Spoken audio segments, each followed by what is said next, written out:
Welcome to our irregular show on economics, politics, international relations, and generally all questions of interest to entrepreneurs, politicians, and the general public at large. The idea of the show is to talk about interesting topics, interesting questions in a very relaxed and cozy environment. And we're going to be talking to various diplomats, politicians, and entrepreneurs from Ukraine and from abroad about questions that are of interest and about things that actually matter. And today it gives me great pleasure to welcome in our humble studio my friend and also the ambassador of Estonia to Ukraine, Kaimo Kuusk. Kaimo, welcome. Thank you very much for inviting. Thank you so much for taking the time. I know you're extremely busy. Ukraine and Estonia are going through an amazing time of cooperation, of friendship. It gives me great pleasure to have you in our studios today. I've got a lot of questions. We don't have obviously enough time to go through all of the questions, but I want to start off easy. So, how long have you been posted in Ukraine thus far? I arrived 1st of August last year, so almost 1 year I have been here.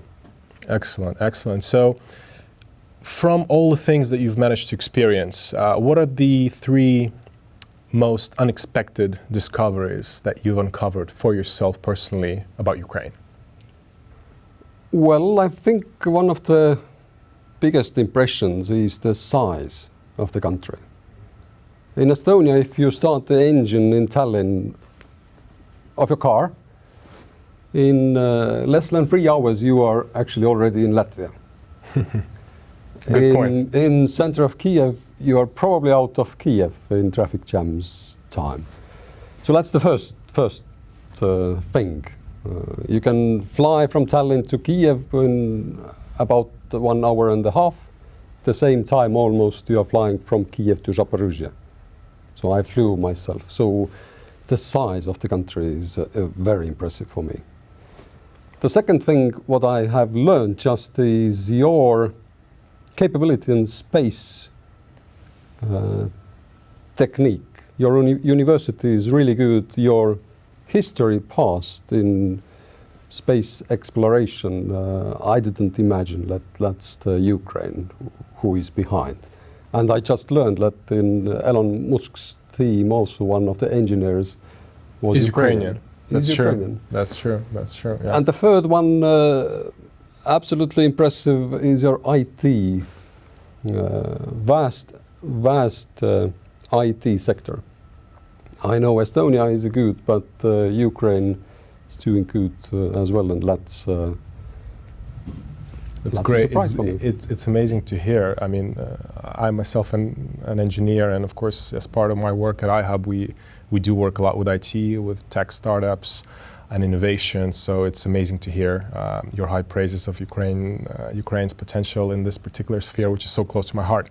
And talking about space, I do agree with you. Unfortunately, a lot of people still from back in the day saw that Russia, the Soviet Union, was the pioneer in this domain. But today there are a lot of amazing engineers. But also, I believe there is another, not Elon's company, but there is another company which is co-founded by also Ukrainian, which works in the lower Earth orbit. So it's incredible to find out our reach. Interesting. So Estonia had a lot of success over the years, and I did come across information that you have had a remarkable reform within the medical and the police spheres. So what you did is you significantly cut down the number of hospitals, also the number of policemen. So that would initially bring about the idea that there is less service and less accessibility to these services from the population. Given the early impression that this is probably not a good thing, but likely this is only on the surface. So would you care to elaborate and share some of your experiences firsthand? Sure.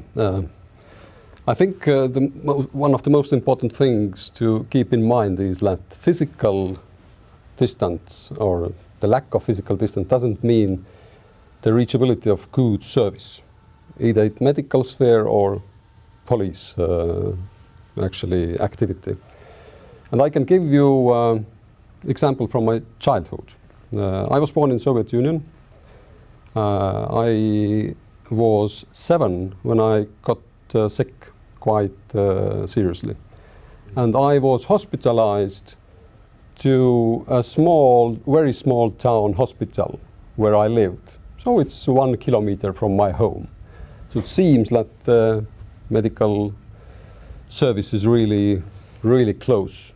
But my condition there actually went worse. The hospital didn't want to bring me another one, the regional hospital. So my parents kidnapped me from that hospital to bring me to a regional level hospital where I get cured. So I think for me, this is the best example that you don't need to have hospital, small one, 1 kilometer from your home door, if there's no good equipment, no good drugs, and in summertime, lack drug plus experience. So if you fell ill and it is not very common illness or sickness, they don't have experience how to treat you there.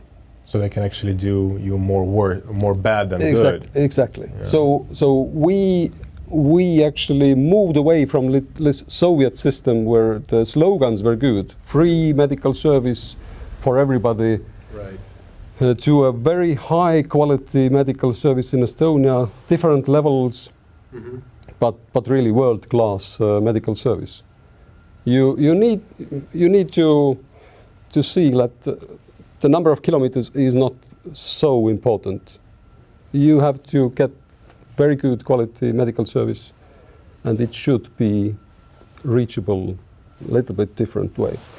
And the same goes, in my opinion, also to the police. So in Soviet time, it was called militia. Then we reformed it into police. Police stations were in every small town and villages. But once again, what is the quality of the personnel, which is the most important actually in this service providing? Especially with the police, I mean, it's extremely important to make sure you have we cut down control. We cut down the number. We have formed all over the Estonia 4 high quality, quick reaction teams, which are really, really high quality. I have seen how those guys are working, and I can convince you that you want to rely on those guys, not actually in a high number of policemen whom work I respect highly. They are doing great work, but if you cut down the number, you can train them better. You can give them really good equipment so they can reach to you or the place needed in minutes.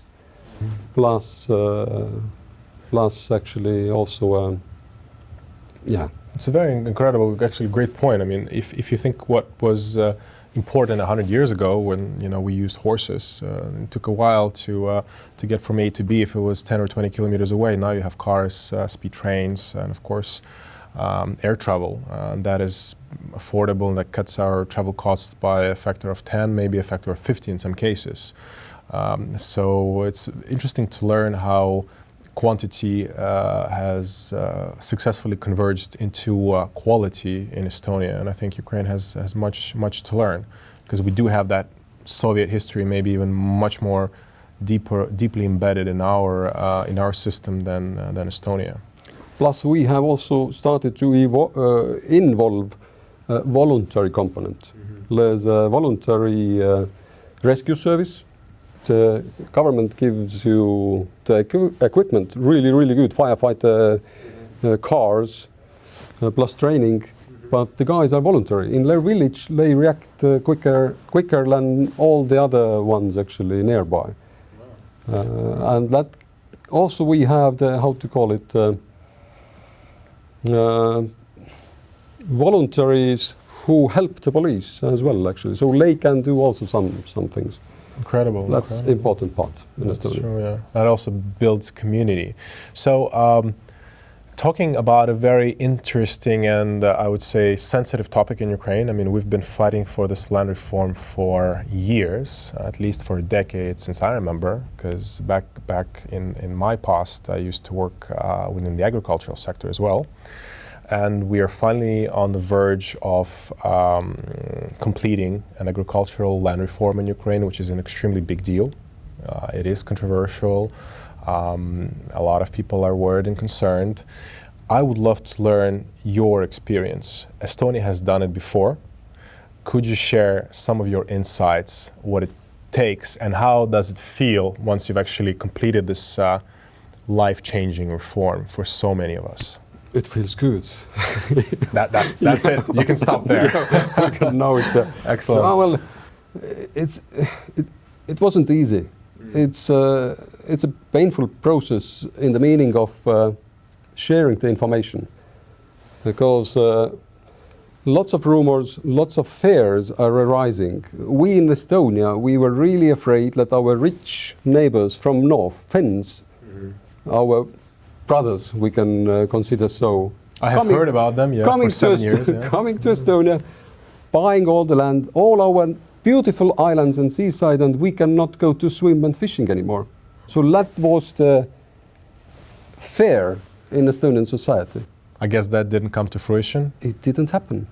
It didn't happen. Of course they invested, they came to Estonia, bring their money actually. Some even stayed to live there. So at the end of the day, it attracts the investments. It gives you the sense of ownership. You own the country. Everybody can own a piece of your own homeland. And I think this is a really, really important feeling what it gives you. Interesting. And you, I do assume, still have direct access to your to the seaside, and you can go fishing and all, you know, swimming and all the other things that you were able to do before the land reform. Of course, of course. Some regulations, because and not they are not Finns. It's Estonians also. If you own the land, you think that okay, I will shut this forest path, for example, but it shouldn't be like that. And now we have less and less those kind of incidents when person think that I will shut down this path. Actually, everybody can go through your forest. Everybody can pick mushrooms or berries. We like mushrooms as Ukrainians. Right. In private forest, you can go. So you have access. Pick for yourself. Right. Exactly. Exactly. Interesting, interesting, very interesting. Yeah, I think it's very important to also hear directly from other countries, especially countries that were close and were part of the Soviet bloc, how they have overcome this fearful land reform. And obviously, it may be fearful for so many, but it brings so many opportunities, both economically, socially, and brings a lot of, in my view, and I see that you agree, a lot of general prosperity to the whole nation. So Estonia has been known throughout the world for e-Residency, and I would imagine it's very hard to find somebody who has not heard the word e-Residency or has not heard something about e-Residency, but not a lot of people fully understand or comprehend what it is and how he or she can benefit from it. Would you love to, I would love to hear a little bit more directly from the source, from the ambassador. So what's e-Residency, and how can I take advantage of it, and why should I?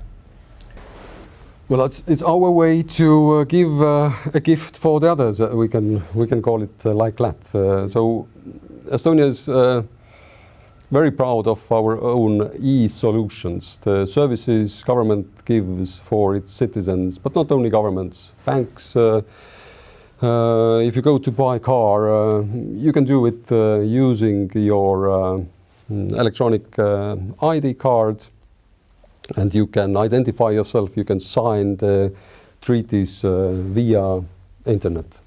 So basically the same thing you can do using your e-Residency. And what is really, really beneficial is that you economize the time. You don't need to go to office, stand in a queue, wait an answer, come back with papers, etc. You can do it from your home computer.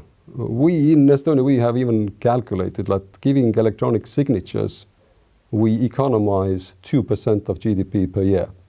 Wow, that is significant. So you can, and it's the time, the working time which people are not using for these kind of physical movements. So you can invest less time, resources into Elsewhere.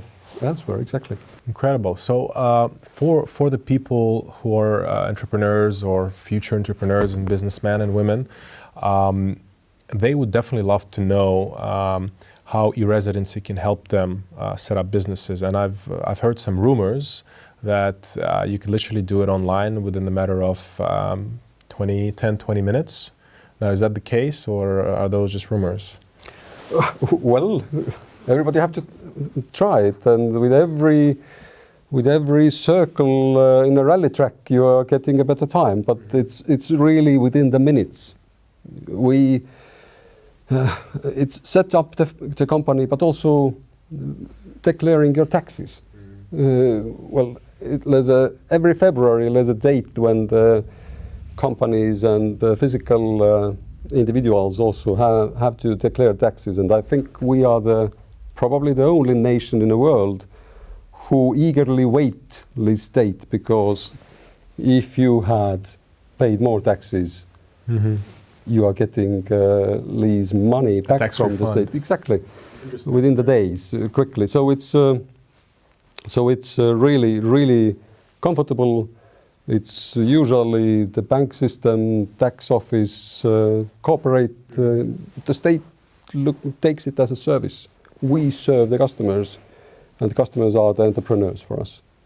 That is actually a very, very interesting view, how a diplomat or representative of a state looks at business, as business and entrepreneurs are your customers, and you are there to serve them and help them succeed.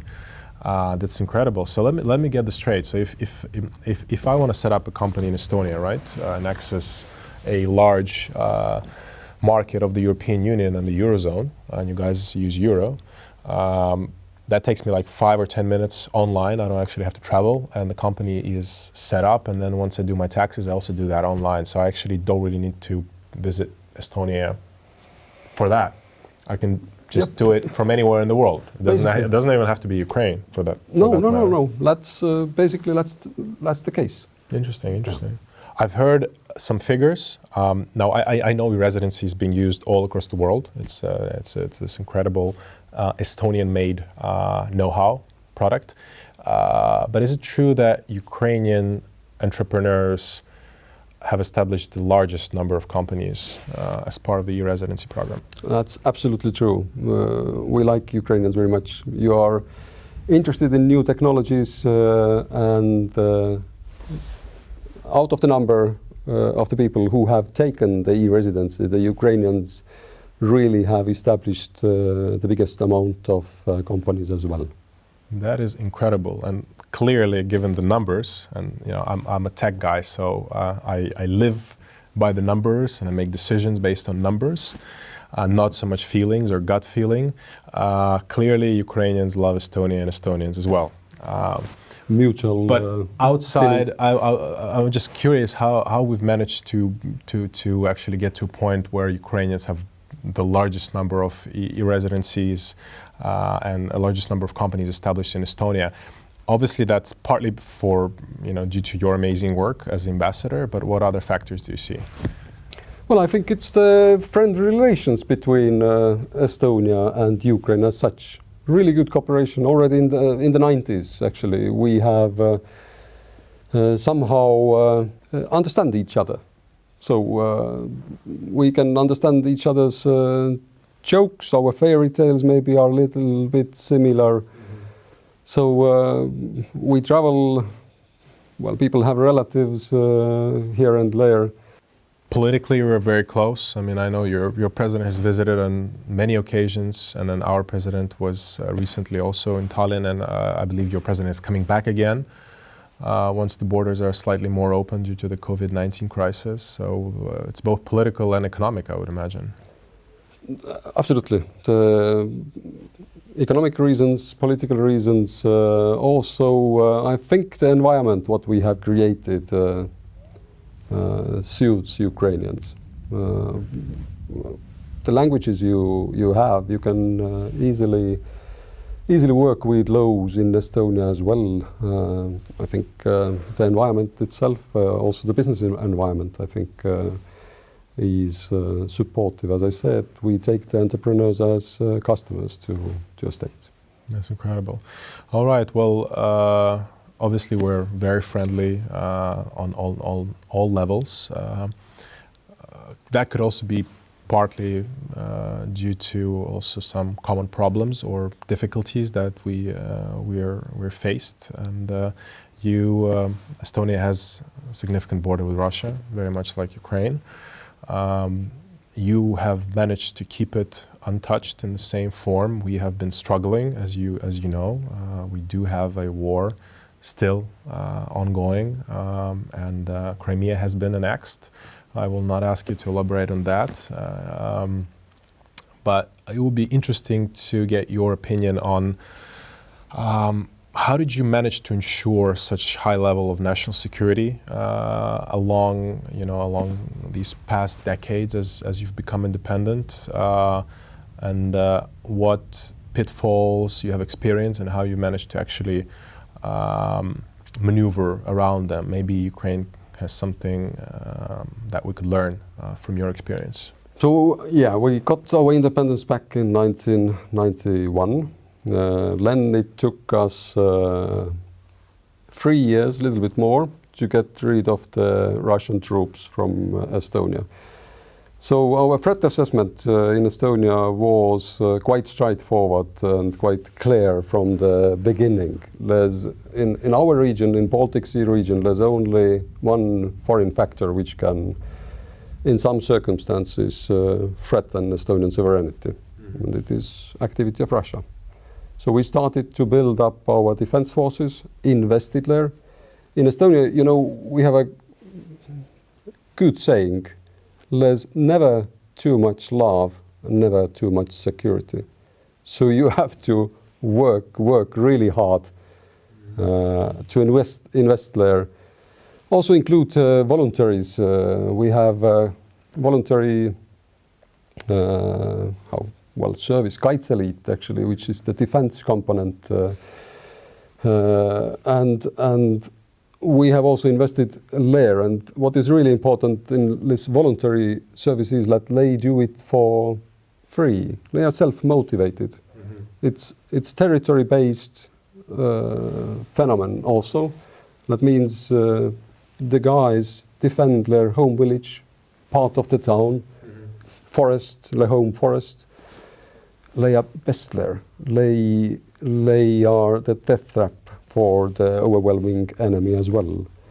So we aimed right to European Union and NATO.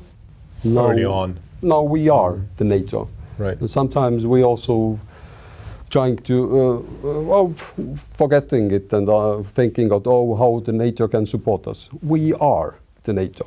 So our units also are the NATO units. And the partners have really much helped us as well. The British battalion at the moment in Tapa is a part of Estonian defense forces. So we sent our young officers out in Finland, Sweden, Germany to get the best higher military education. So they came back, they started to build up the defense forces. At the beginning it was a little bit, sorry to say, overbluffed.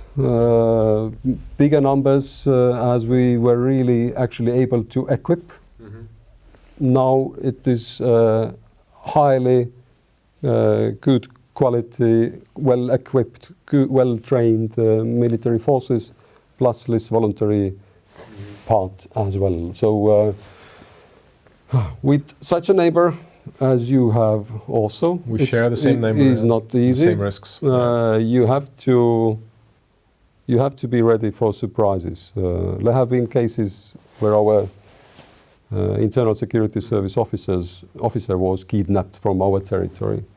So that was 5 years ago. It took us 1 year to get him back from Russia. We swapped him for one catched Russian spy. So these kind of surprises better be prepared not to be surprised. Very interesting, yeah, very interesting. I recall that before becoming an ambassador, you worked within the intelligence sphere as well. So I'm sure you know a lot of interesting topics that you're unlikely able to openly talk about. Yeah, as we say also, you can ask whatever you want, but I pick what to answer. Actually. Excellent. So I'll leave those questions once the cameras are off. Interesting. So, moving from politics, especially geopolitics, to business and to investments. Now, Estonia, as we all know, has very limited natural resources. It's a rather small country, but you've still had significant success in attracting very sizable foreign investment.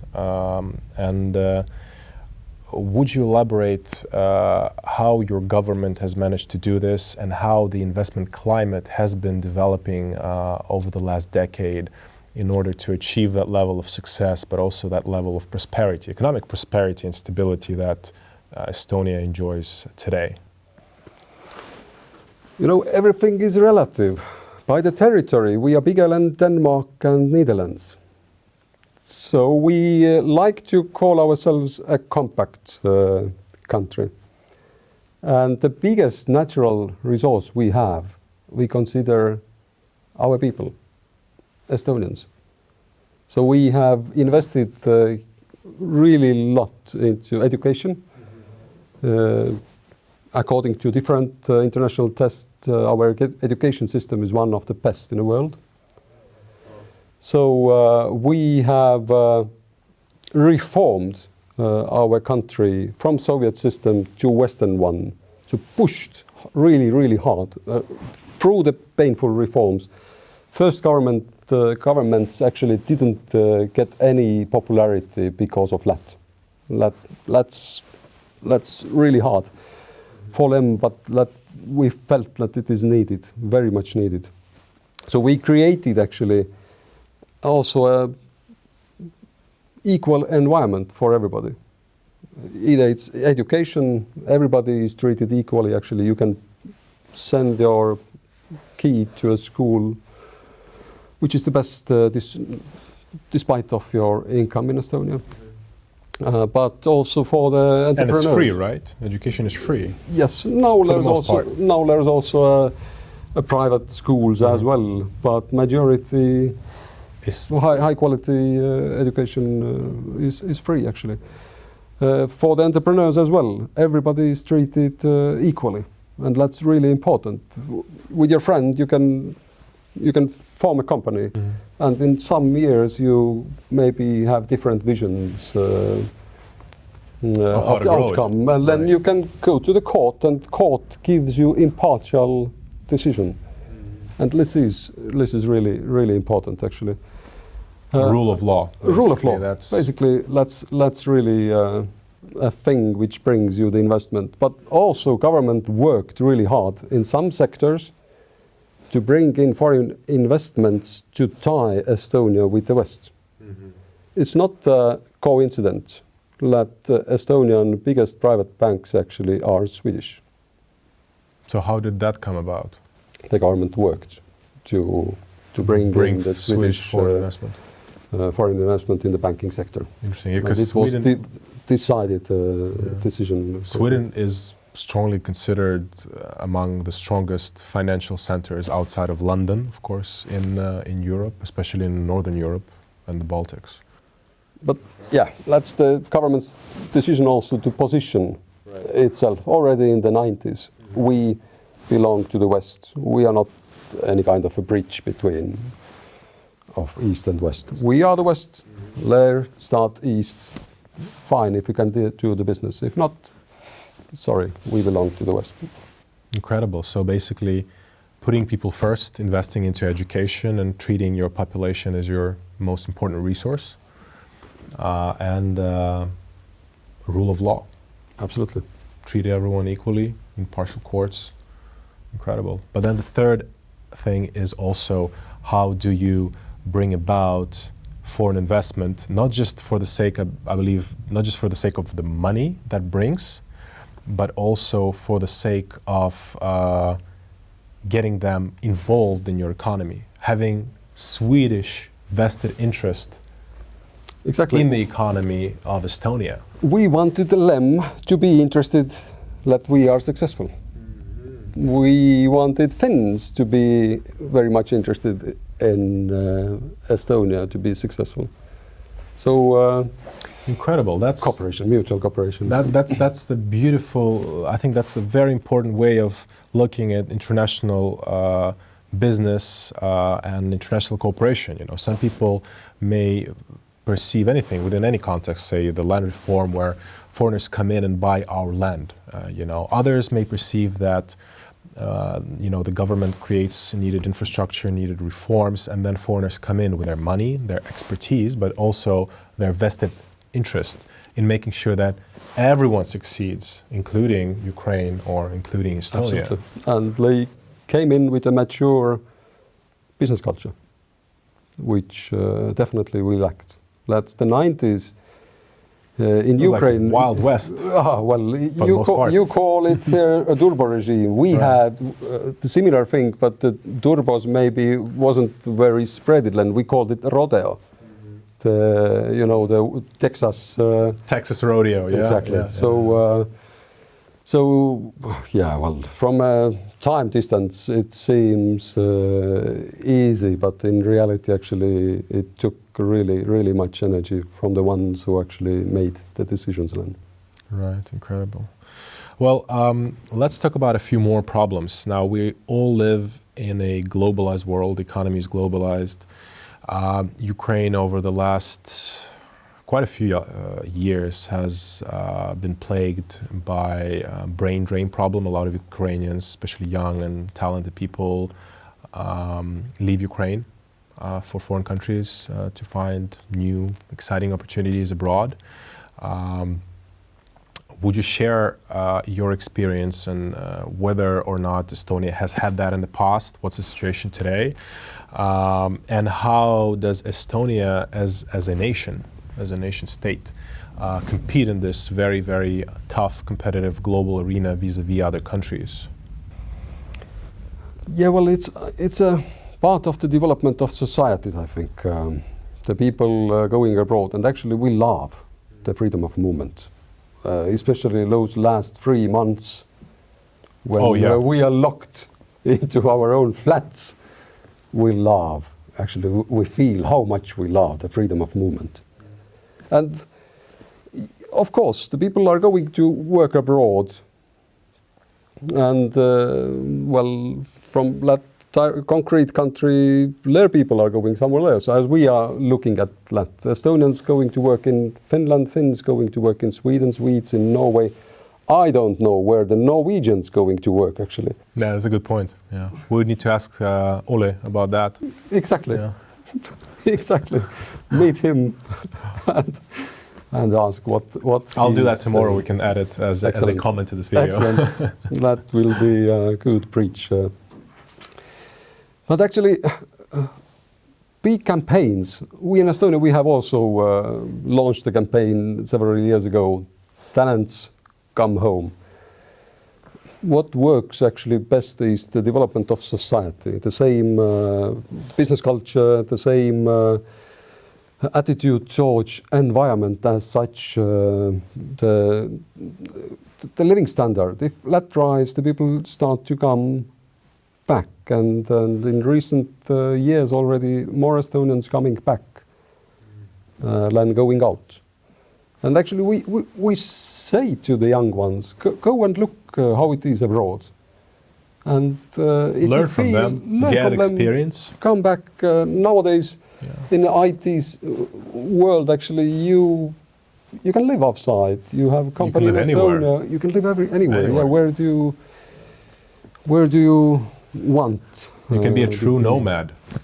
Absolutely, and we try to introduce actually soon a visa for those IT nomads actually. So to ease also them to travel to Estonia actually. So it's it's not so much a headache for us anymore, but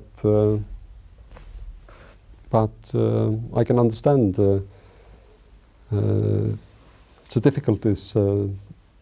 Sometimes you are lacking the good quality employees, actually. So build into your society. The directed campaigns hardly give you that result what the normal long-term gradual development gives you of the country.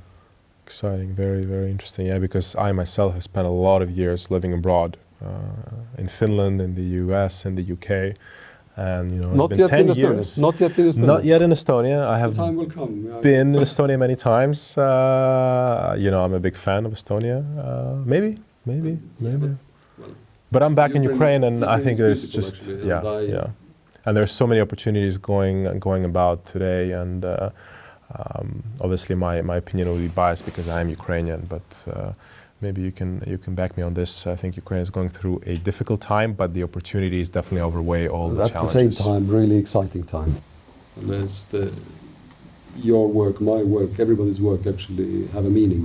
Right. I feel it nowadays in Ukraine. Yeah, and I think even at times, maybe much more your work can actually impact not just Estonia and Ukraine, but it actually can impact the larger European zone. I mean, some things, you know, like Ukraine and Trump, we've managed to slightly influence the global arena politics, which doesn't usually happen for the smaller countries. Exciting stuff. What about bilateral cooperation? Obviously, you as ambassador, you have a lot of insights, both politically and economically. Where would you say in the years to come there will be a lot of opportunities for businessmen and women to create new joint ventures and enterprises within the scope of Estonia, Ukraine, and our bilateral relations? We have really good high-level cooperation. As you already mentioned during today's talk, our presidents have met several times, foreign ministers, ministers of defense, so there's a really good high-level cooperation. There's a different 8 projects we are involved to develop, help to develop actually Ukraine in regions. Especially we look at the eastern regions, and one of the aims for us is to train them, to cope with the difficult times or the new challenges, so to motivate them as well. We definitely cooperate on defense sector. We give aid to your guys who have fought on a front. We also cooperate and train, but at the same time also learn in a defense forces level. So artillery guys. Sorry to say, but you have learned the hard way, but we learn from you how to use the artillery actually. Pioneers, anti-mine, minesweeping and anti-mine operations, we learn from you, and also, well, train you the skills what we have got from Afghanistan, Iraq, for example. So cooperation there. Our special operation forces are cooperating. Once again, we are training you the NATO standards, how to use Western equipment. You train our guys. This is the defense sector. Economic cooperation, definitely. And I will be straightforward. Some vulnerabilities on the rule of law things. There's still some Estonian businessmen who have troubles here, and I really hope the progress will come in those as well. And then I can announce in a loud voice in Estonia, let come and invest, because if something real happens, rule of law. If something happens, Ukrainian court will protect your rights impartially. So this is important. Really good cooperation in IT sector. As I mentioned, I'm impressed how good you are. We have been inspiration for you in For so many years. e-solutions, e-government thing. Now I see your ideas, and not only me, but IT guys in Tallinn, what your ideas are with state in a smartphone. And we want to be close with you to see what comes out and implement that in Estonia as well. That is so true, actually. I mean, I forgot when I took my passport or my driver's license with me. It's all on my phone. That is extremely handy. Absolutely, absolutely. We still have the plastic card, so we learn. We already learned from you. Actually. Well, that's where we learned from you first, and then we started implementing and ideating. Yeah, but that's the beauty of cooperation. Absolutely, that's the thing I have always told to my team members as well. The cooperation is the case where your partner helps you to make a jump in your development. And then you got inspired, you come up with something new, and you help them to do the next leap forward. Exciting. All right, so my final question of the interview.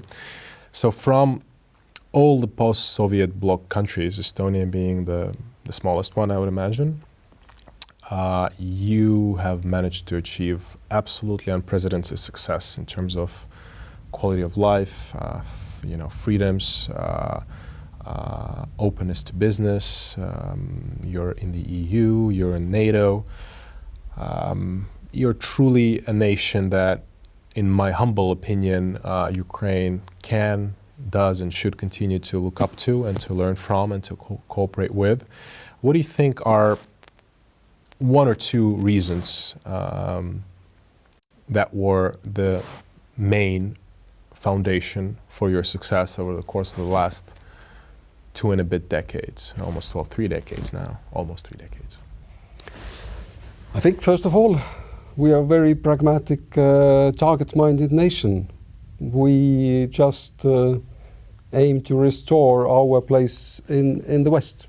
So we felt that we belonged there, and we really pushed hard, worked hard, and went through sometimes painful reforms to reach there. Definitely our Nordic neighbor Finland was a good example to that as well. So we looked at them, their culture and learned from them. So, So pragmatism, we have that. Absolutely, that's good, that's good. We envied them in a nice and good manner, in a civilized manner, not in a manner when you envy your neighbor's house and you go and burn it down. No. Not in that sense. You have to build even a bigger one. At least the same one, actually. So we envied Nokia, what the Finns had. True. And we thought what could be our, maybe not recognizing that the e-government, what we started in 2001, was it actually. Now we have to modernize it with the help of you, actually, to not to lose it as the Nokia went away. So that's great to hear. It's not a good comparison maybe anymore, but really, Finns, great nation, great neighbors, definitely the one we took as a role model somehow, definitely in society and economic issues. These are the secrets of the compact country and nation. The simple secrets of a very, very difficult and long journey that your country has gone through, and that our country is also going through and catching up. Well, Kaimo, we'll do it.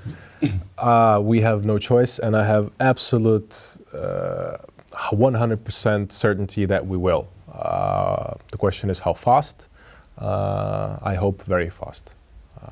We're almost there. We're just getting there. So, on this note, from the bottom of my heart, Kaimo, thank you so much for finding the time. It was a real pleasure to have you here. So once again, it was a pleasure to have this lively discussion with Kaimo Kuusk, the ambassador of Estonia to Ukraine. Thank you so much for spending the last 40 minutes with us. I hope you have learned something interesting about the wonderful nation of Estonia and about our bilateral cooperation, politics, economy, and business. Stay tuned till the next show. Thank you and goodbye.